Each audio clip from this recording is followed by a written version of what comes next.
Hi viewers, welcome to our channel. Right now, మనతో పాటు ఉన్నారు Avis hospital senior interventional radiologist doctor V Rajagopal. మరి సార్తో మాట్లాడదాం. నమస్తే సార్. నమస్కారం అండి. సార్, అసలు వారికోసిల్ అంటే ఏంటి సార్? సో వారికోసీల్ అంటే ఏంటంటే మనము ఇంతకు వారికోస్ వెయిన్స్ గురించి మాట్లాడుకున్నాం కదా, అలాగే మన టెస్టీస్ నుంచి అంటే బీజం దగ్గర నుంచి రక్తము కొన్ని వెయిన్స్ ద్వారా పైకి వెళ్ళి గుండె దగ్గరికి పోయి చేరుకోవాలి. అలా చేరుకునే మార్గంలో కొన్ని వాల్వ్స్ పనిచేయకపోవటం వల్ల రక్తం మళ్ళీ కిందకి మళ్ళీ వెనక్కి వచ్చేసి టెస్టిస్ దగ్గర ఉండిపోయి ఒక బ్యాగ్ ఆఫ్ వర్మ్స్ లాగా, అంటే టెస్టిస్ ముట్టుకుంటే చిన్న చిన్న వర్మ్స్ లాగా తగులుతుంటుంది ఒకటి. రెండోది టెస్టిస్ అంటే బీజం ఏరియా సాగి కిందకి సాగుతుంది. మూడోది ఏంటంటే ఆ ఏరియాలో నొప్పి ఉంటుంది, సాయంకాలం అవుతున్న కొద్ది ఆ ఏరియా పెయిన్ లాగా లాగుతున్నట్టు నొప్పి వేస్తుంది. అండ్ నాలుగోది ఏంటంటే పిల్లలు పుట్టకపోయే తత్వం కలుగుతుంది. ఇవన్నీ కూడాను వారికోసీల్ లక్షణాలు. వారికోసీల్ మగవాళ్ళలో చాలా కామన్, దగ్గర 5 to 8% పీపుల్లో వారికోసీల్ ఉంటుంది. ఇది ఎడం వైపు మోర్ కామన్. సో చాలా ఫ్రీక్వెంట్గా మనం చూస్తూ ఉంటాం. సో ఎక్కువగా మగవాళ్ళలోనే వస్తుందంటారు సార్ వారికోసీల్. అంటే లేడీస్లో ఇంకొక రకమైన పెల్విక్ కంజెషన్ సిండ్రోమ్ అని వస్తుంది. అది అంటే ఓవరీస్ దగ్గర నుంచి రక్తం పైకి వెళ్ళలేక మళ్ళీ కిందకు వస్తే పెల్విక్ కంజెషన్ సిండ్రోమ్ అంటారు. దానిలో కూడా పీరియడ్స్ అప్పుడు విపరీతంగా నొప్పి వచ్చి లేడీస్లో కూడా ఒక టైప్ ఆఫ్ వారికోసీల్ చూస్తాము. బట్ వారికోసీల్ బై డెఫినేషన్ ఏంటంటే మగవాళ్ళు వచ్చే ప్రాబ్లం. లేడీస్లో వస్తే దాన్ని పెల్విక్ కంజెషన్ అంటాం, వారికోసీల్ అనము. బట్ వారికోసీల్ మగవాళ్ళ ప్రాబ్లం, అండ్ మగవాళ్ళని ఎక్కువ డ్యామేజ్ ఎక్కువ ప్రాబ్లమ్స్ క్రియేట్ చేస్తాయి. ఎందుకంటే నేను చెప్పినట్టుగా పిల్లలు కలగకపోయాయంటే ఇన్ఫర్టిలిటీ కాజ్ చేసే అవకాశం ఉంటుంది అనమాట వారికోసీల్ వల్ల.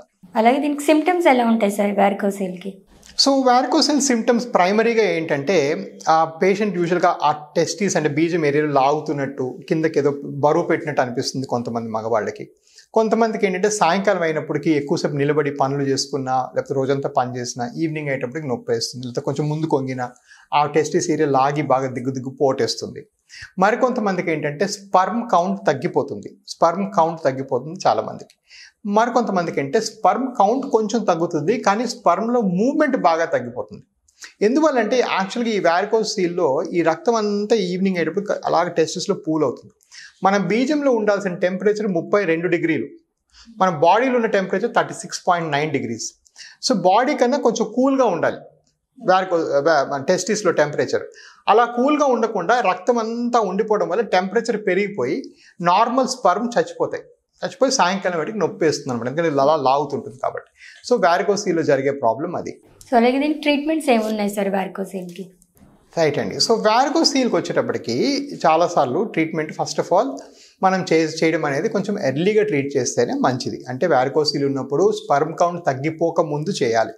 బాగా స్పర్మ్ కౌంట్ తగ్గిపోయి లేదా స్పర్మ్ మూవ్మెంట్ జీరోకి వచ్చేసింది అనుకోండి, అంటే ఎజూస్పర్మియా అంటాం, అంటే స్పర్మ్ కౌంట్ జీరోకి వచ్చేసింది అనుకోండి, పెద్దగా ఏ ట్రీట్మెంట్ చేసినా పెద్దగా ఉపయోగం ఉండదు.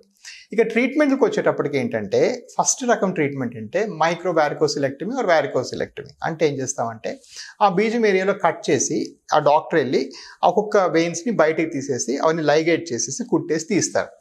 అలా తీస్తే ఆ వెరికోసీల్ అయితే తగ్గిపోతుంది. కానీ చాలామంది ఏంటంటే ఏమైనా కంప్లైంట్ చేస్తారు, అక్కడ కట్ చేశారు, వెయిన్స్ తీశారు, మళ్ళీ వచ్చే అవకాశం ఉంటుంది.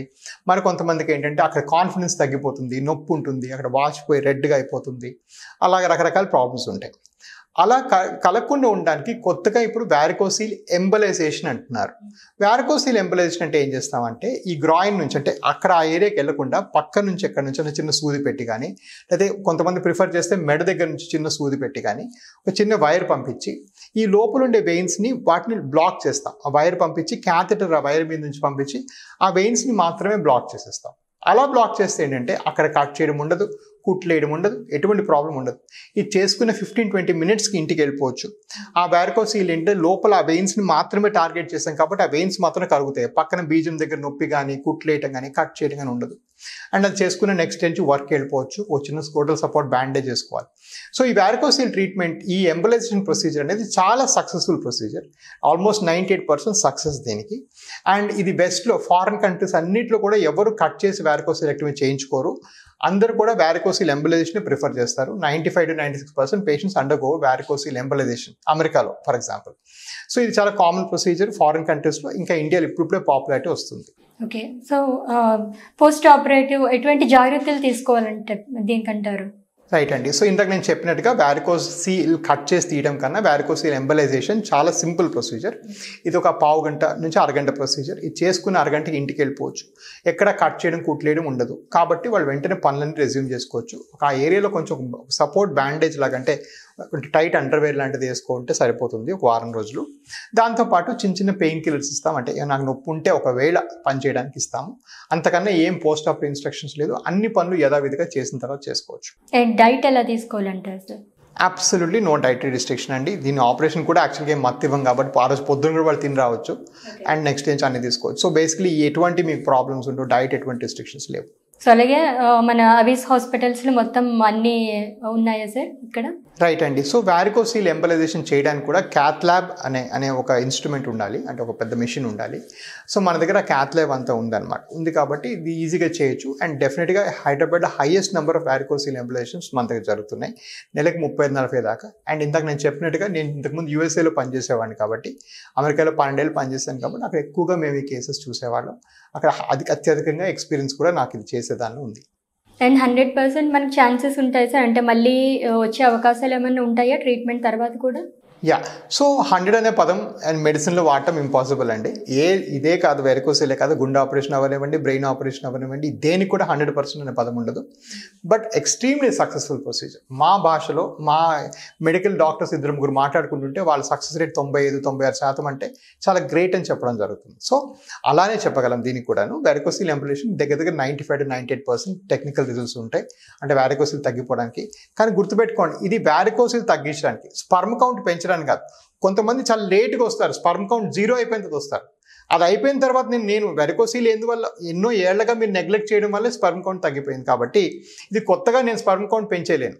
అది స్పర్మ్ కౌంట్ కొంచెం ఉంటే ఆ ప్రాసెస్ని అక్కడ ఆపేసి ఆ మాత్రం ఒక స్పర్మ్ ఉన్న మీకు పిల్లలు పుట్టించడానికి సరిపోతుంది కాబట్టి అలా చేసుకోవచ్చు. This is the most common cause of male infertility. మగవాళ్ళలో most common cause varicocele is infertility రావడానికి మోస్ట్ కామన్ కాజ్ వ్యారికోసిల్. కాబట్టి ఈ వ్యారికోసిల్ ట్రీట్మెంట్ అనేది చాలా ఎర్లీగా చేయించుకోవాలి ఒకవేళ మగవాళ్ళకు ఉంటే మాత్రం, అప్పుడే ఇది తగ్గుతుంది. Okay sir, thank you sir, thank you so much. నమస్కారం. సో చూసారు కదా వ్యూవర్స్, మరి ఈ వీడియో కనుక మీకు నచ్చినట్లయితే లైక్ చేయండి, షేర్ చేయండి, అలాగే మరిన్ని లేటెస్ట్ అప్డేట్స్ కోసం please subscribe to our channel. Thank you.